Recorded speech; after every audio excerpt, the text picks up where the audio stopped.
গোটা ভারতবর্ষের মানুষ আমরা থালা বাজাবো, তাহলেই করোনা চলে যাবে। এইরকম একটা দল, যে দলটা তাদের শিক্ষা নেই, তাদের দীক্ষা নেই, তাদের কোনো কালচার নেই, কৃষ্টি নেই, বাংলা জানে না, বাংলার ঐতিহ্যকে চেনে না, বাংলার সংস্কৃতিকে চেনে না, সেই মানুষগুলো ভোট এলেই বাংলায় চলে আসে আর ধর্মের নিরিখে ভোট চায় আপনাদের কাছে। আমি বলতে চাই, এই বাদপুরের একটা বুথ, আমরা কত পঞ্চায়েত ভোটে হেরেছি, কারণ এখানকার মা বোনেরা আপনারা মমতা ব্যানার্জির পাশে দাঁড়াননি। তাহলে কি আমরা আপনাদের লক্ষ্মী ভাণ্ডার, আপনাদের বার্ধক্য ভাতা, আপনাদের বিনা পয়সায় রেশন বন্ধ করে দিয়েছি? করিনি।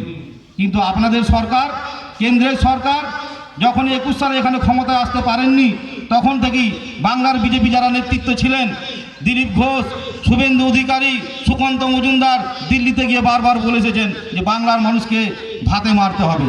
তাই তো আপনারা 100 দিনের কাজ বন্ধ করে দিয়েছেন, আবাস যোজনার কাজ বন্ধ করে দিয়েছেন।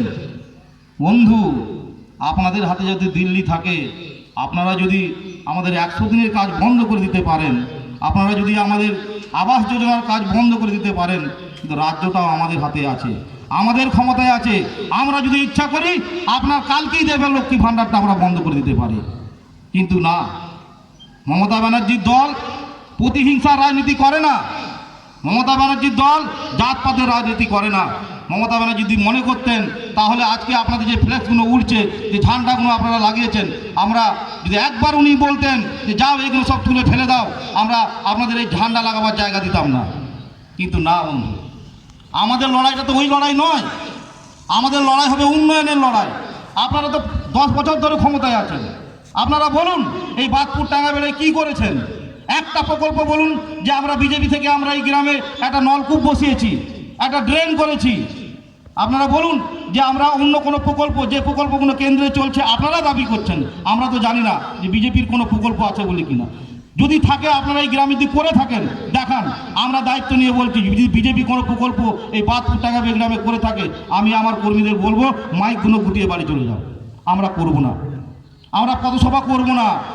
বিজেপি যখন উন্নয়ন করছে সেই উন্নয়নে আমরাও সামিল হব। দেখাতে পারবেন?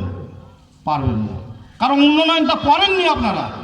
আপনারা যখনই ভোট আসে মানুষের মধ্যে বিভাজন তৈরি করেন, মানুষের মধ্যে ধর্মের নিরিখে ভোটাভোট করেন, এইটা আপনাদের টেন্ডেন্সি। কিন্তু মমতা ব্যানার্জি মানুষের জন্ম থেকে মৃত্যু পর্যন্ত, একটা বাচ্চা জন্মালে, একটা বাচ্চা যখন মায়ের গর্ভে আসে তাকে সেই অবস্থা থেকে যে চিকিৎসা দেওয়া, তারপরে হসপিটালে নিয়ে যাওয়া, তারপরে প্রসব হওয়ার পর সেই সন্তানের মায়ের হাতে টাকা তুলে দেওয়া, তারপরে সেই সন্তানটা যতক্ষণ না 5 বছর হচ্ছে সেই সন্তানের খাবার দাবার সমস্ত কিছু পুষ্টিদায়ক খাবার দেওয়া, এইটা দিদি সুনিশ্চিত করেছেন আমাদের জন্য। আপনারা সেই সুবিধাগুলো পান, আপনারাও নেন। আমি দেখেছি আজকেই আমার গ্রামের, আমি একটা রেশনের দোকানে ছিলাম, সকাল 7:30টার সময় দেখছি বামফ্রন্টের নেতারা, এখন একটু ওদের বয়স হয়ে গেছে, হাতে কেউ লাঠি, কারো বাত হয়েছে, কারো সুগার হয়েছে, কারো বিপি হয়েছে, তারা হাতে লাঠি নিয়ে খোঁড়াতে সব দেখি লাইন দিচ্ছে। মানে কন্ট্রোলের চালটা ওরা নেয়, বিজেপির বন্ধুরাও নেয়। লক্ষ্মী ভাণ্ডারের টাকাটা মাস গেলেই, মাসের প্রথম দিন থেকে দেখবেন 2-3 দিনের মধ্যেই ওরা গিয়ে টাকাটা তুলে নিয়ে আসে। তাহলে আপনারা আমাদের সমস্ত প্রকল্পের যে সুযোগ সুবিধা ভোগ করবেন, তারপরে প্রকাশ্যে আমাদের কর্মীদের রাস্তায়, চায়ের দোকানে, স্টেশনে, বাজারে গালিগালাজ করবেন। কেন সহ্য করি জানেন?